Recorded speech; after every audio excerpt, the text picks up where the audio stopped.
de pendaison de garçons et de jeunes femmes à cause de ce putain de foulard de merde.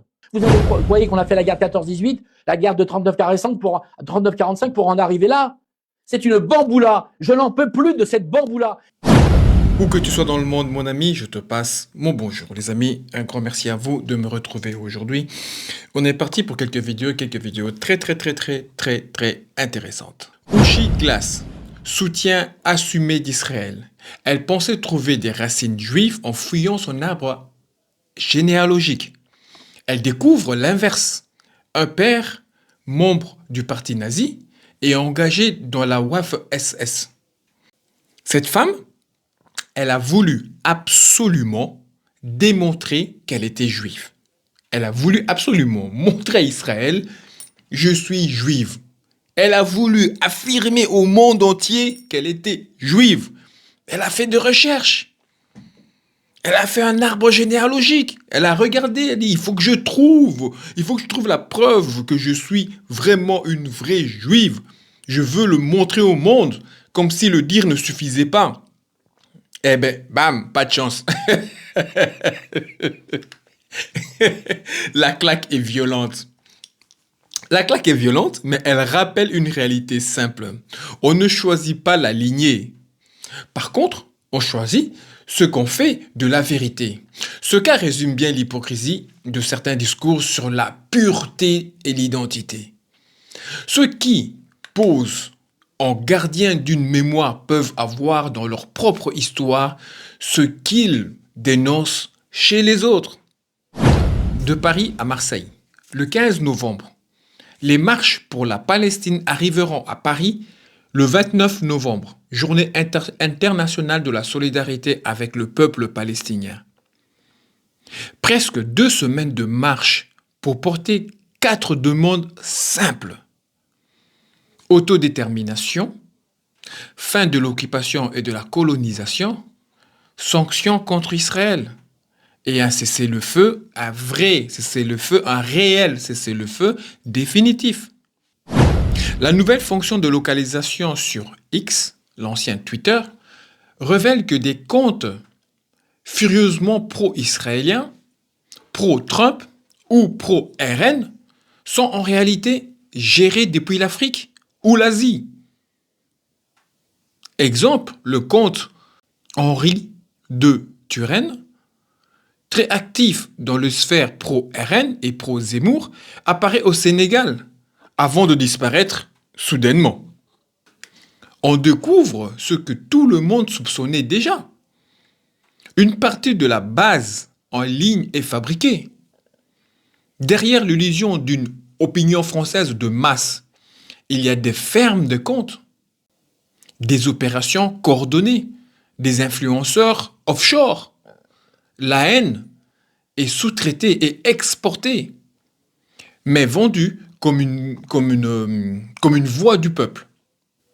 Les vrais comptes, les amis, les vrais comptes, quand tu vas sur X, et vous pouvez vérifier si vous voulez, les vrais comptes sont les comptes pro-palestiniens. Vous ne trouverez pas des comptes pro-palestiniens fake. Chalgoumi, les amis, la figure utile. Aïe, aïe, aïe. Voilà qu'il est ressorti. Vous dites aussi sur ce plateau, monsieur l'imam Chalgoumi, il faut, sur le modèle de Donald Trump, classer comme organisation terroriste les branches des frères musulmans en France. Tout à fait, tout à fait. Il faut l'interdire. Il faut faire interdire ou classer comme organisation terroriste. Classer comme une organisation terroriste. Et aussi, il faut l'interdire. Toutes ces sectes, toutes leurs branches, là, vous donnez la force aux musulmans de se libérer. Pourquoi les musulmans de France, ils ont peur? La peur et la crainte, elle vient de cette minorité. Cette minorité, ce sont l'idéologie archaïque, caïque dans les quartiers. C'est eux qui influencent les jeunes filles. Vous savez, deuxième point, c'est important. Dans toutes les écoles juridiques de l'islam, il n'y a pas une obligation pour les mineurs. On ne peut pas obliger un mineur ni de pratiquer n'importe quelle religion. Ça veut dire quoi? Ça veut dire que je soutiens totalement la loi par rapport à l'interdiction de voile pour les mineurs. Ah oui, y compris sur le voile pour les mineurs? Tout à fait. Et le jeune? Il n'y a pas une obligation. Il n'y a Oui, pas oui. une obligation religieuse. En plus, le voile, il y a plusieurs avis. Il y a des avis qui montrent que le voile, il n'existe pas dans le Coran. Exactement. C'est pas une obligation. Il y a d'autres qui le prennent comme avis. Mais dès que la femme française, musulmane, elle a l'âge de majeur, elle est libre de prendre le voile ou non. Mais tant que mineure, c'est notre devoir. Je veux vous dire une chose. Je salue le courage aussi des sénateurs. Et tout homme et femme, n'importe quelle couleur politique, d'avoir se réveiller, de préserver les musulmans, de ne le pas utiliser comme un discours victimaire. Le prototype du musulman de plateau. Il ne représente personne, ce mec. Mais on le sort dès qu'il faut un visage à montrer pour dire « Voyez vous-même, les musulmans sont d'accord avec nous. » Un rôle d'accessoire, pas de porte-parole. Il ne produit aucune analyse. Il récite toujours les mêmes scripts, toujours les mêmes épouvantails des frères musulmans, utilisés pour éviter de parler du vrai problème. Discrimination, pauvreté, ségrégation, violence policière. Lui, il simplifie tout au minimum, tant que ça arrange ceux qui l'invitent. Un musulman qui ne dit jamais rien de positif sur les musulmans, un arriviste qui joue le rôle qu'on lui assigne, il dit ce qu'on lui demande, encaisse ses cachets, repart et il recommence. Pierre-Jean Chalençon vomit sa haine des musulmans. Mais là, les amis, là, vraiment, l'entièreté de sa vidéo, de ses conneries, je veux le mettre sur ma page Facebook. Le lien est dans la description. Prenez la description, copier-coller, tu copies ça sur ton navigateur, tu vas tomber sur la page et tu auras toute la vidéo, tu auras la vidéo dans son entièreté et d'autres encore. Bon, je m'explique sur lui. Chalençon, lui, il explique que la France serait à 2 doigts d'une guerre civile. L'assimilation est importante. On parlait de Rachida Dati, qui est ministre, par exemple. Elle est assimilée. Oui et non. Ces gens-là ne sont pas assimilés. Ces gens-là n'ont rien à faire chez nous. Je ne suis pas raciste. J'aimerais bien que tous les gens qui arrivent du Maghreb donnent 5 000 € à la France. Je n'en peux plus.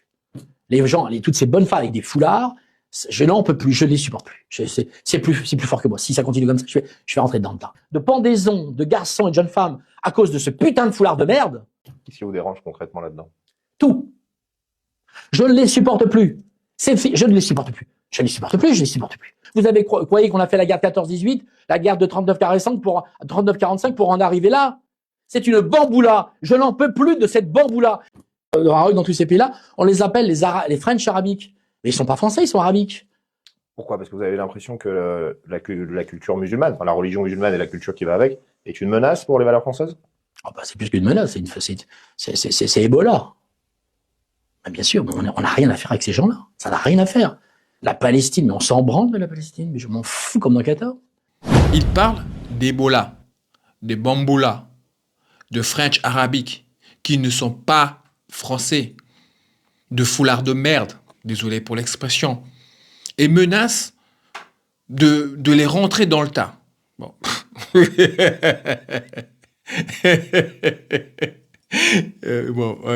No comment. C'est un concentré de racisme brut, sans filtre, balancé comme un simple avis. Ce type de tirade montre 2 choses. D'abord, que l'islamophobie est devenue un discours grand public, un discours banal. Ensuite, que la barrière entre parole médiatique et appel à la violence est en train de sauter. Quand tu désignes une population entière comme maladie, tu prépares le terrain pour qu'un jour, quelqu'un décide de traiter le problème. À Singapour, les amis, Singapour sanctionne 4 extrémistes israéliens. Singapour interdit l'entrée à 4 Israéliens et leur impose des sanctions financières pour des actes de violence extrémistes contre des Palestiniens en Cisjordanie. Le ministère des Affaires étrangères rappelle que ces violences compromettent la solution à 2 États et que les colonies sont illégales. Bon, là oui. Il faut que Singapour, tout loin, là-bas, le dise, alors qu'il y a des pays juste à côté ici qui se taisent. Ironie, une petite cité-État asiatique applique des sanctions ciblées là où l'Union européenne se contente de communiquer indigné. Ce geste envoie un message simple. Il est possible de nommer les colons violents, de les sanctionner personnellement sans que le ciel te tombe sur la tête. Didier Long et son fantasme d'une France submergée. Et au départ, on a fait un rapport en fait pour le gouvernement israélien, pour le JPPI, et on a lancé l'alerte. On n'est que des guetteurs, on n'est que des analystes, mais on a été sur le terrain. Donc, premier constat. Mon premier message, c'est il n'y a pas d'avenir pour les Juifs en France et en Europe, car ceux-ci s'affrontent à la démographie. Comme l'analyse très justement Pierre Brochand, donc qui est un ancien patron de la DGSE, on a fait une immigration de masse africaine et musulmane qui comptera plus de la moitié de la population française à la fin de ce siècle. On a recoupé, analysé, interviewé sur le terrain. Il y a actuellement 10 millions de personnes qui mangent halal en France. Sur ces 10 millions, il y en a 7 millions qui sont musulmans. C'est dire que comme 80% des musulmans mangent halal, on a à peu près 9 millions de musulmans en réalité. Ce qu'a dit François Bayrou dans un lapsus. L'État le sait. C'est évidemment jamais formalisé, ça sort jamais sur les ondes. Face à ça, il y a 2 millions de personnes qui sont à l'église chaque dimanche. Donc, forget. L'islam est déjà la première religion de France. En clair, à vue humaine, il y a 440 000 juifs en Europe, en France, la seconde plus grande diaspora. Les juifs sont déjà ghettoisés. Ils sont repliés sur une vie intense qui leur fait croire qu'une survie est encore possible. Ok. Donc, il y a 150 000 personnes en danger. Ceux qui sont en contact directement avec les populations arabo-musulmanes et turques, et plus les Pakistanais bien sûr.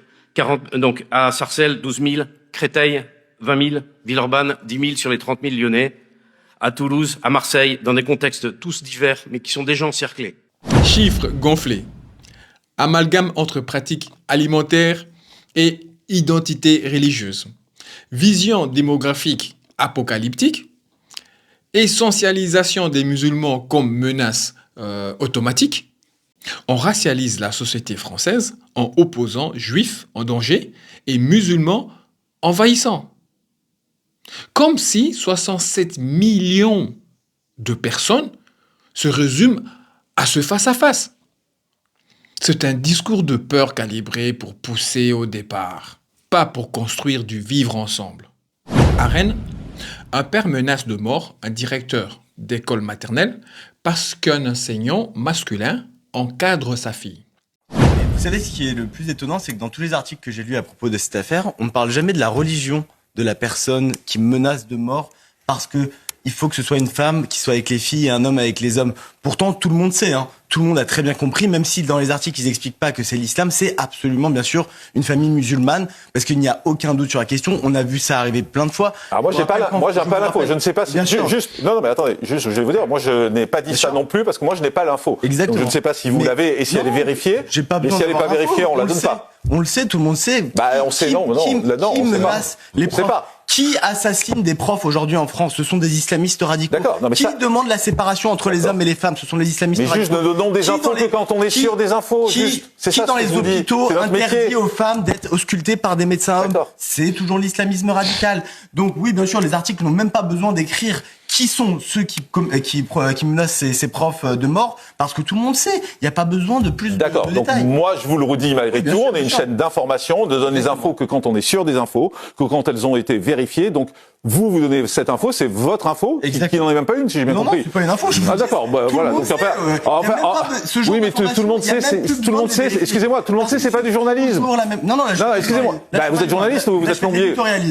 Et je vous explique. Oui, mais éditorialiste, c'est une branche du journalisme. Je vous explique que l'expérience, et j'ai quand même plus de 10 ans d'expérience dans ce domaine, je sais très bien que demain, ou ce soir, ou dans 2 heures, on saura bien sûr que c'est une famille. D'accord, mais quand on le saura, on le dira. Si on ne sait pas, on ne dit pas. Est-ce que les journalistes le cachent? Complètement, il faut allumer la lumière à un moment donné. À un moment donné, il faut allumer la lumière et le cerveau. Parce que là, on peut pas à chaque fois systématiquement mettre et pointer du doigt l'islam. Faut arrêter à un moment donné. Ça, c'est votre fonds de commerce. D'ailleurs, chez Frontières, on le sait très bien.